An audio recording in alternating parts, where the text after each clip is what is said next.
For those of you who don't know me, I start out my classes the same way every time. We first start out with an opening prayer, then I always start out with a deep theological story that sets the tone for our evening's discussion. So I want you to pay special attention, because there is a deep theological meaning to this story. Sister Mary Ann, who worked for a home health agency, was out making her rounds visiting homebound patients when she ran out of gas. As luck would have it, there was a gas station about a block away. So she walked over to the gas station to borrow a can so she could put some gas in it and bring it back to her car. But the attendant told her that the only gas can that he had was just loaned out. And if she wanted to wait about an hour, he would be back. Well, she had rounds to make, so she couldn't wait that long. So she walked back to her car, and she looked for something in her car, which she could fill with gas. And then she spotted it in the back of her car. She found a bedpan. So she took the bedpan back to the gas station and filled it up with gas and walked back to her car. As she began to fill her gas tank with the gas from that bedpan, there were two construction workers across the street watching this whole situation very intently. And one of them turned to the other and said, "I know that it is said that Jesus turned water into wine, but if this car starts, I'm going to be going to church for the rest of my life." As I said, there is a moral to that story, believe it or not. And we'll try to figure it out here in a few minutes. Well, it's great to see so many of you here this evening. Just for curiosity, could I have a show of hands? How many of you are Catholics? Okay. How many are not Catholics? Okay, a couple. How many of you don't know what you're doing here this evening? Don't raise your hand. Okay, well thanks for letting me know. But you know what? Regardless of the reason that you're here, I hope you're here to learn the essentials of the Catholic faith. Whether you're a Catholic or a non-Catholic. What I'm going to try to do in this class here is to present to you what the Catholic Church really believes. I don't know if you've ever talked with some Catholics or non-Catholics out there. I've talked to many, many non-Catholics out there, and even some Catholics. And it's amazing. There's a lot of misperceptions out there about what people think Catholics believe. And our goal here is to try to put those misperceptions aside and just understand what the Church really teaches, so that we can base our faith on that. Okay? Now remember I said our opening story had deep theological meaning? What do you think that meaning is? What do you think the moral of that story is?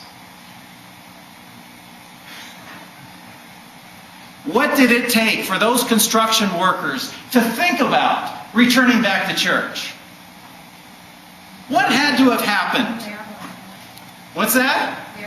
Okay, yeah, they're looking for a miracle. They had to see it to believe it. Remember last week's gospel reading? Remember Doubting Thomas? He had to see Christ. And he had to see it for his own eyes in order for him to have faith. Well, that's kind of the same thing with these construction workers. They needed to see something to base their faith on. You know, each one of us, in order to be a Christian, we need to have faith, right? What is faith? We say we have to have it. What is faith? Believing in the unknown. Okay. Believing in the unknown. Anyone else? What does it take to have faith? Okay, it's a gift from God. Okay, hope. Hope in something that maybe we can't explain or comprehend, but trying to accept it. Trust. Good. Trust in something that maybe we can't fully comprehend. So we are told that we need to have faith in order to be a Christian. We need to have faith in God. But are we supposed to have a blind faith? Do we just accept God and what He says just because someone tells us? What's that, Julie? No! We're not supposed to have a blind faith. Our faith needs to be based on certain truths. And that's what I hope to accomplish in this class with your help. And believe me, I'm going to need your help in this class. Is to present some of the truths that we know about Christianity so that we can build a foundation, so that we can build our faith. Because some of the things in our faith we can't explain. But if we have some truths we can build upon, we can do it. Why should each one of us know more about our faith? Why? Okay. To get to heaven? Okay, that's a bottom line answer. What else? Okay, to evangelize so we can share it with other people. Okay, so we can participate with an understanding. Okay, anyone else? Excellent responses. We can never know it all. Well, that's true. I'm a living example of that. Okay, to receive grace. Okay. All good answers. I believe the reason why each one of us needs to have a faith is so that we can get a better understanding of what we believe and why. How can we have a strong faith if we don't know what it is? You know, that's what happened to me. I just met Brian a little bit ago. And we're coming over here. And I was kind of telling him my story. You know, I was a cradle Catholic all my life. How many cradle Catholics? Okay. How many went to CCD when you were a little kid? Okay. Well, for me, that was the last I ever went to school. I never left the church. I continued to go to church all my life. I never left the church. And I was in my 40s, and I probably had a 6th grade education about my faith. You know? And I know some of us may be in the same boat. We may be up in years, but we have a grade school education about our faith. And then something happened to me. I don't know if has this ever happened to you? Has anyone ever challenged you on your faith? Has anyone asked you? How about this? You're at home, minding your own business, and all of a sudden,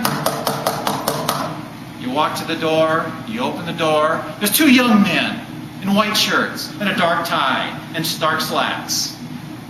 And they say, "Could I present to you the real gospel?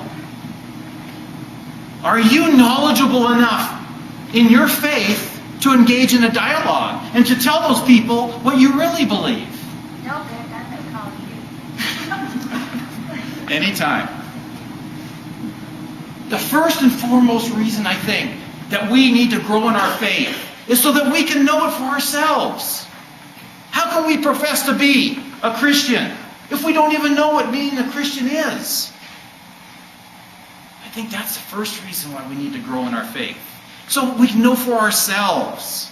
And, as he wisely said, by knowing our faith, there is a little reward by knowing our faith at the end of your life. Because there's a reality. You'll help me out here. There's a reality. When one dies, there's heaven or hell.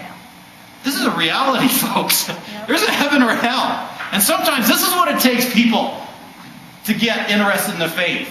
Because if you really do believe there is a heaven or hell, and if you do believe everything about what is said about heaven, and if you do believe everything that's said about hell, I don't think there's too many people that want to go south.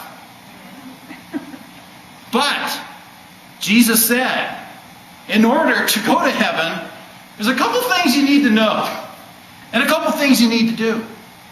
And that's where our faith comes into play. So I think the very first thing is, do it for yourselves. Do it for yourselves so that you can grow in your spiritual lives. But then the second reason, I think Laura said it back there, so that you can evangelize. So you can tell other people about it.